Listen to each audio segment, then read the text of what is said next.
Frankenstein, Chapter 20. I sat one evening in my laboratory.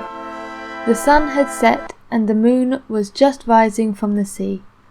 I had not sufficient light for my employment, and I remained idle, in a pause of consideration of whether I should leave my labour for the night, or hasten its conclusion by an unremitting attention to it. As I sat, a train of reflection occurred to me, which led me to consider the effects of what I was doing. 3 years before, I was engaged in the same manner, and had created a fiend whose unparalleled barbarity had desolated my heart and filled it forever with the bitterest remorse. I was now about to form another being, of whose dispositions I was alike ignorant. She might become 10,000 times more malignant than her mate, and delight, for its own sake, in murder and wretchedness. He had sworn to quit the neighbourhood of man and hide himself in deserts. But she had not, and she, who in all probability was to become a thinking and reasoning animal, might refuse to comply with the compact made before her creation. They might even hate each other. The creature who already lived loathed his own deformity, and might he not conceive a greater abhorrence for it, when it came before his eyes in the female form?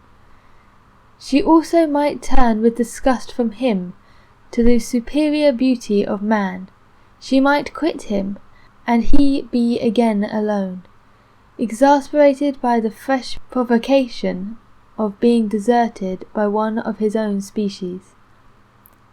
Even if they were to leave Europe and inhabit the deserts of the New World, yet one of the first results of those sympathies for which the demon thirsted would be children, and a race of devils would be propagated upon the earth, who might make the very existence of the species of man a condition precarious and full of terror.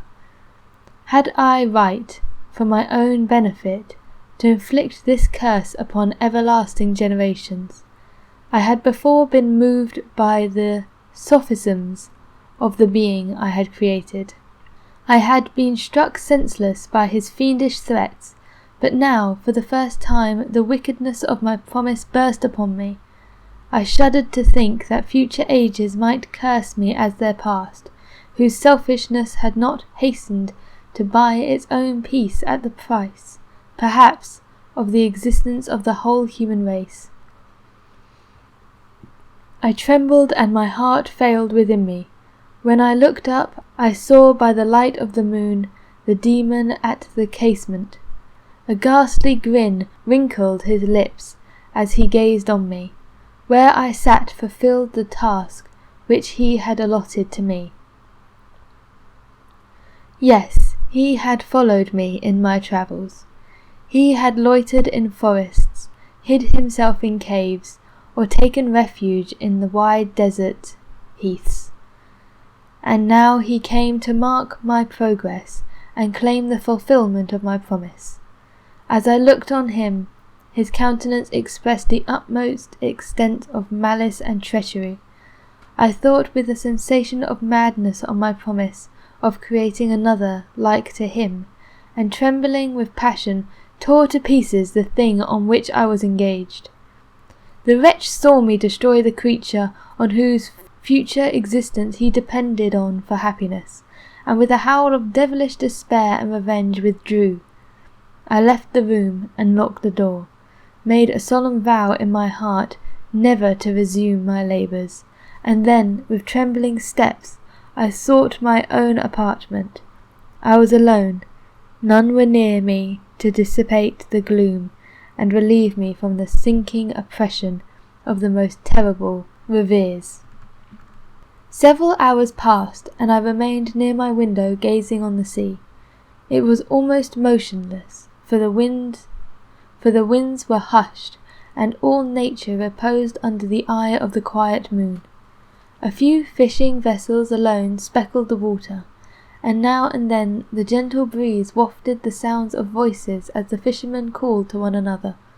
I felt the silence, although I was hardly conscious of its extreme profanity, until my ear was suddenly arrested by the paddling of oars near the shore. A person landed close to my house. A few minutes after, I heard the creaking of my door, as if someone endeavoured to open it softly. I trembled from head to foot.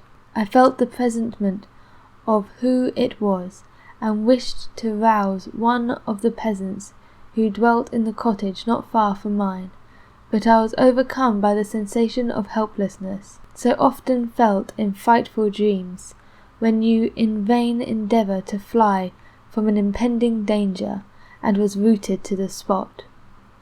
Presently I heard the sound of footsteps along the passage. The door opened, and the wretch whom I dreaded appeared. Shutting the door, he approached me and said in a smothered voice, "You have destroyed the work which you began. What is it that you intend? Do you dare break your promise? I have endured toil and misery. I left Switzerland with you. I crept along the shores of the Rhine, among its willowy islands and over the summits of its hills.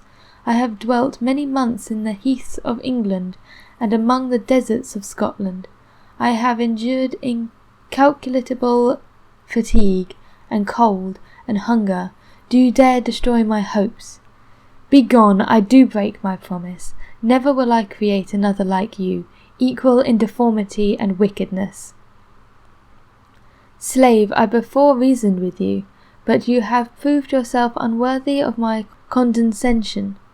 Remember that I have power. You believe yourself miserable, but I can make you so wretched that the light of day will be hateful to you. You are my creator, but I am your master. Obey. The hour of my irresolution is past, and the period of your power is arrived. Your threats cannot move me to do an act of wickedness, but they confirm me in a determination of not creating you a companion in vice. Shall I, in cold blood, set loose upon the earth a demon whose delight is in death and wretchedness? Begone, I am firm, and your words will only exasperate my rage."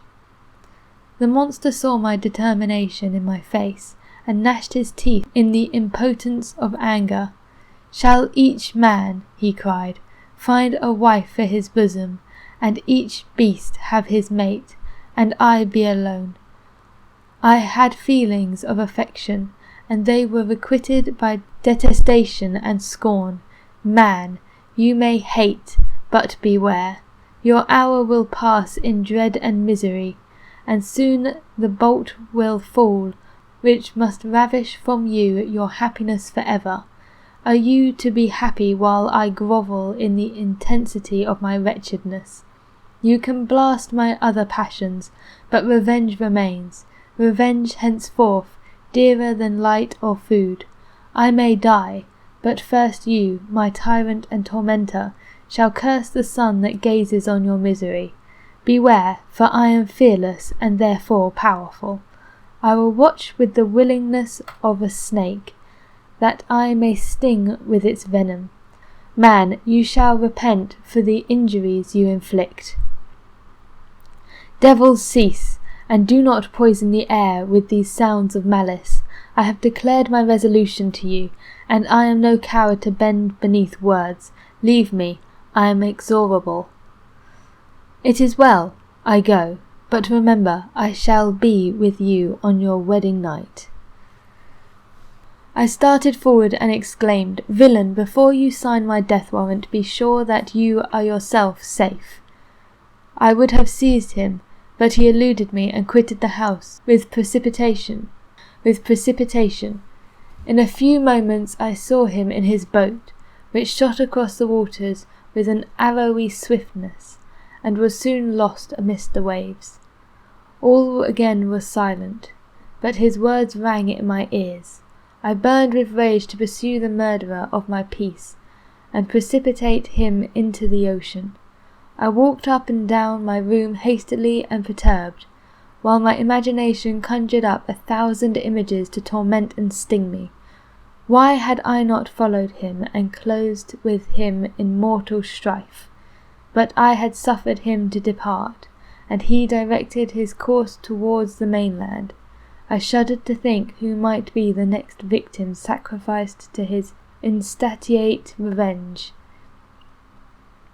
And then I thought again of his words, "I will be with you on your wedding night." That then was the period fixed for the fulfilment of my destiny. In that hour I should die, and at once satisfy and extinguish his malice. The prospect did not move me to fear, yet when I thought of my beloved Elizabeth, of her tears and endless sorrow, when she should find her lover so barbarously snatched from her, tears, the first I had shed for many months, streamed from my eyes, and I resolved not to fall before my enemy without a bitter struggle. The night passed away, and the sun rose from the ocean. My feelings became calmer, if it may be called calmness, when the violence of rage sinks into the depths of despair. I left the house, the horrid scene of last night's contention, and walked on the beach of the sea, which I almost regarded as an insuperable barrier between me and my fellow creatures. Nay, a wish that such should prove the fact stole across me. I desired that I might pass my life on that barren rock, wearily, it is true, but uninterrupted by any sudden shock of misery. If I returned, it was to be sacrificed, or to see those whom I most loved die under the grasp of a demon who I had myself created.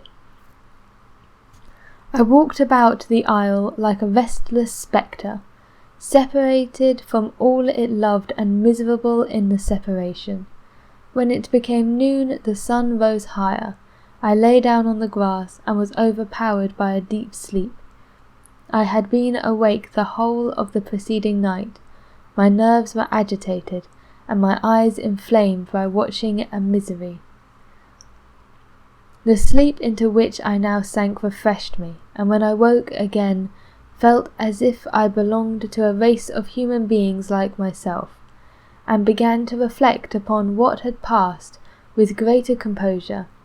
Yet still the words of the fiend rang in my ears like a death knell. They appeared like a dream, yet distinct and oppressive as a reality. The sun had far descended, and I still sat on the shore, satisfying my appetite, which had become ravenous, with an oaten cake, when I saw a fishing boat land close to me, and one of the men brought me a packet.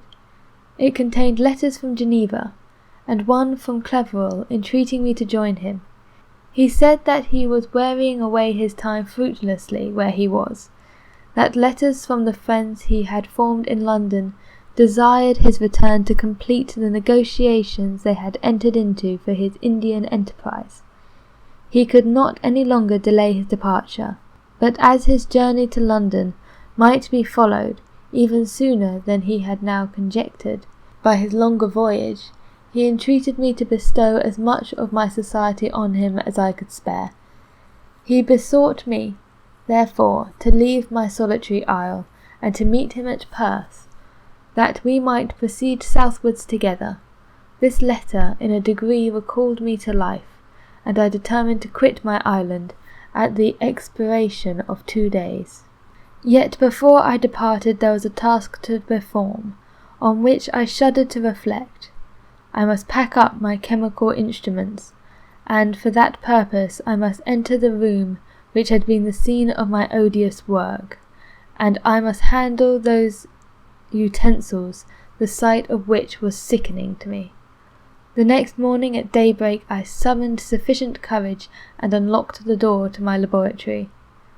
The remains of the half-finished creature, whom I had destroyed, lay scattered on the floor, and I almost felt as if I had mangled the living flesh of a human being.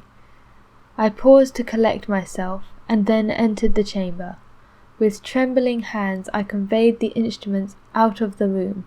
but I reflected that I ought not to leave the relics of my work to excite the horror and suspicion of the peasants, and I accordingly put them into a basket and with a great quantity of stones, and laying them up, determined to throw them into the sea that very night, and in the meantime I sat upon the beach, employed in cleaning and arranging my chemical apparatus.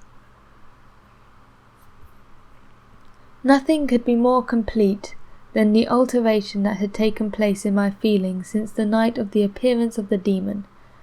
I had before regarded my promise with a gloomy despair as a thing that, with whatever consequences, must be fulfilled. But I now felt as if a film had been taken from before my eyes, and that I for the first time saw clearly.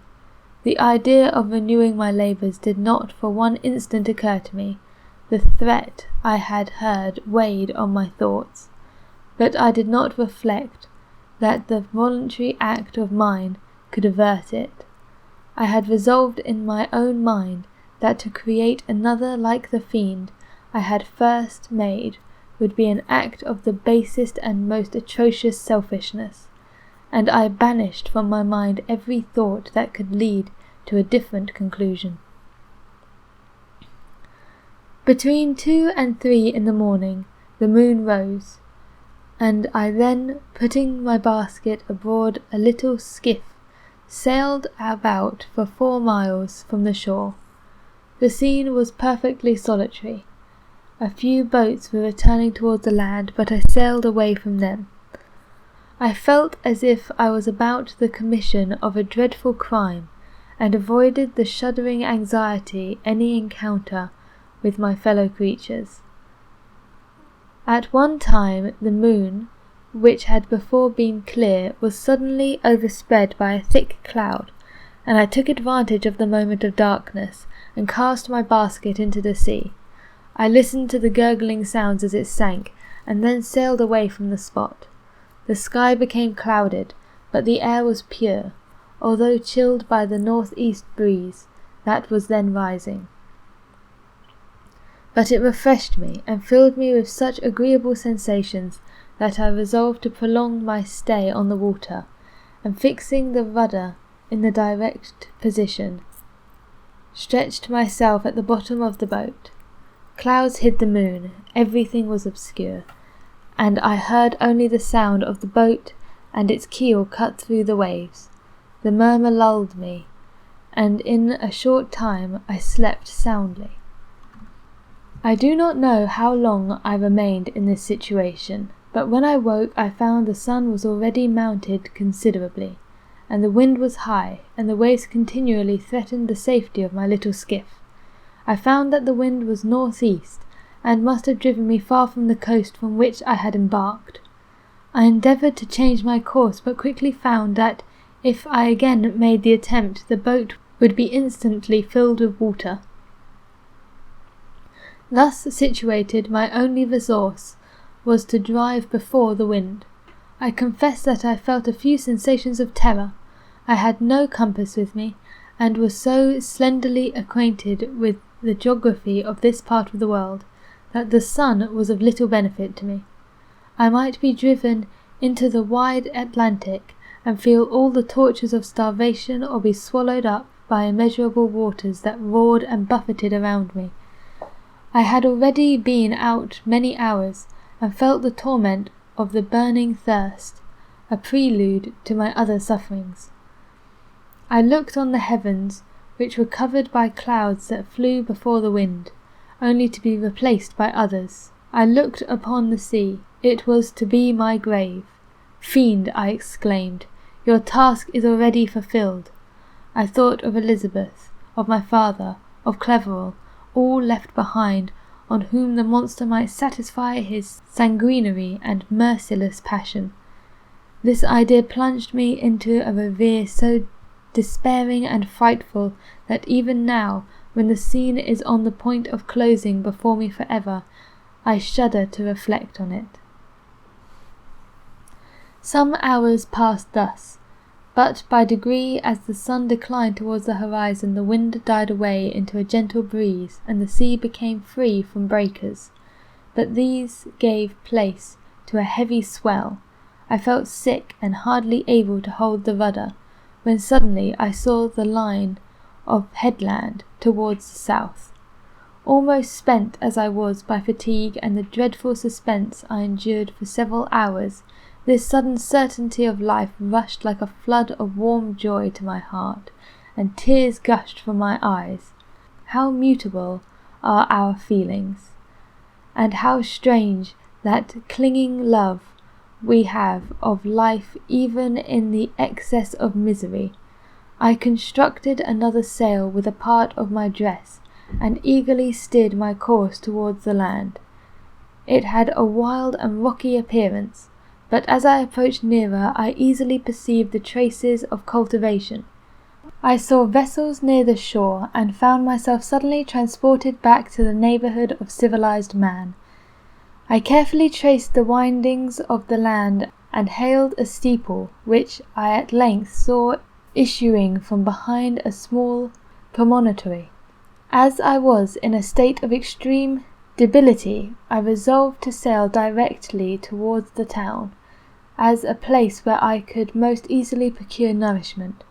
Fortunately, I had money with me, and I turned the promontory. I perceived a small, neat town, and a good harbour, which I entered, my heart bounding with joy at my unexpected escape. As I was occupied in fixing the boat and arranging the sails, several people crowded towards the spot. They seemed much surprised by my appearance, but instead of offering my assistance, whispered together with gestures that at any other time might have procured in me a slight sensation of alarm. As it was, I merely remarked that they spoke English, and therefore addressed them in that language. "My good friends," said I, "will you be so kind as to tell me the name of this town, and inform me where I am?" "You will know soon enough," replied the man with a hoarse voice. "Maybe you are come to a place that will not prove much to your taste, but you will not be consulted as to your quarters, I promise you." I was exceedingly surprised on receiving so rude an answer from a stranger, and I was also disconcerted on perceiving the frowning and angry countenances of his companions. "Why do you answer me so roughly?" I replied. "Surely it is not custom for Englishmen to receive strangers so inhospitably." "I do not know," said the man, "what the custom of the English may be, but it is custom of the Irish to hate villains." While this strange dialogue continued, I perceived the crowd rapidly increase. Their faces expressed a mixture of curiosity and anger, which annoyed and in some degree alarmed me. I inquired the way to an inn, but no one replied. I then moved forward, and a murmuring sound arose from the crowd as they followed and surrounded me, when an ill-looking man approached and tapped me on the shoulder and said, "Come, sir, you must follow me to Mr. Kirwan's, to give an account of yourself." "Who is Mr. Kirwan? Why am I to give an account of myself? Is this not a free country?" "Ay, sir, free enough for honest folks, but Mr. Kirwan is a magistrate, and you are to give an account of the death of a gentleman who was found murdered here last night." The answer startled me, but I presently recovered myself. I was innocent. That could easily be proved. Accordingly, I followed my conductor in silence, and was led to one of the best houses in the town. I was ready to sink from fatigue and hunger, but being surrounded by a crowd, I thought it polite to rouse all of my strength, that no physical debility might be construed into apprehension or conscious guilt. Little did I then expect the calamity that was in a few moments to overwhelm me and extinguish in horror and despair all fear of ignominy or death. I must pause here, for it requires all my fortitude to recall the memory of the frightful events which I am about to relate, in proper detail, to my recollection.